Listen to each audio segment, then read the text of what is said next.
Now I am going to convey your next topic, the principle of deliberation. The authority of the Constituent Assembly doesn't come only from the fact that it was broadly, though not perfectly, representative. It comes from the procedures it adopted to frame the Constitution and the values its members brought to their deliberation. While in any assembly that claims to be representative, it is desirable that diverse sections of society participate. It is equally important that they participate not only as representatives of their own identity or community.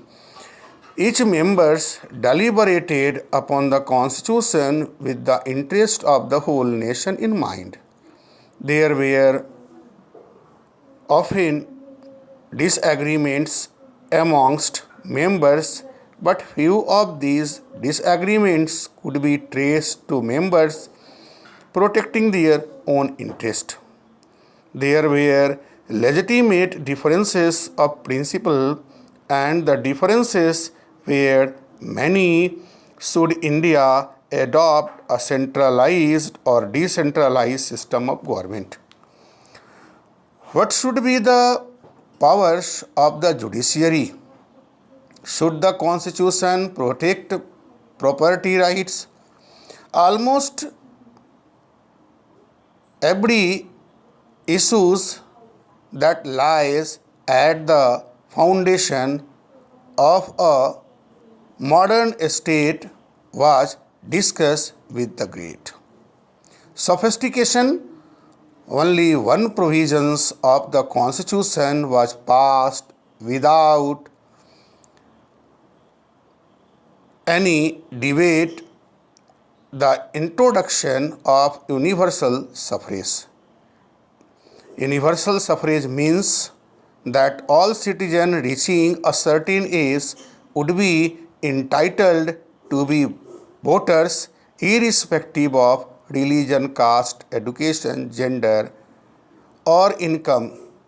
So while the member felt no need at all to discuss the issue of who should have the right to vote, every other matter was seriously discussed and debated. Nothing can be a better testament to the democratic commitment of this assembly.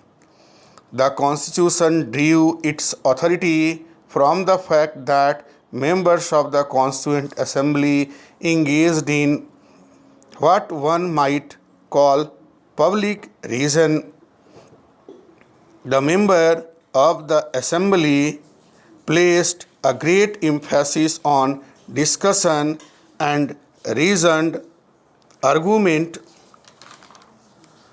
They did not simply advance their own interest but gave principled reason to other members for their position. The very act of giving reasons to other maker you move away from simply a narrow consideration of your own interest, because you have to give reason to others to make them go along with your viewpoint.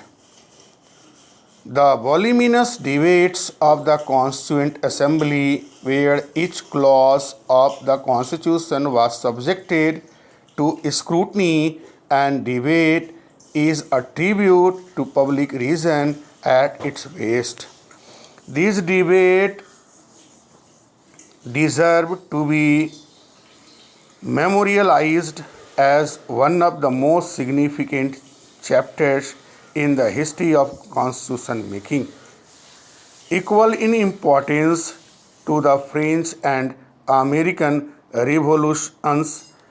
In next topic, I provide procedures and inheritance of the nationalist movement.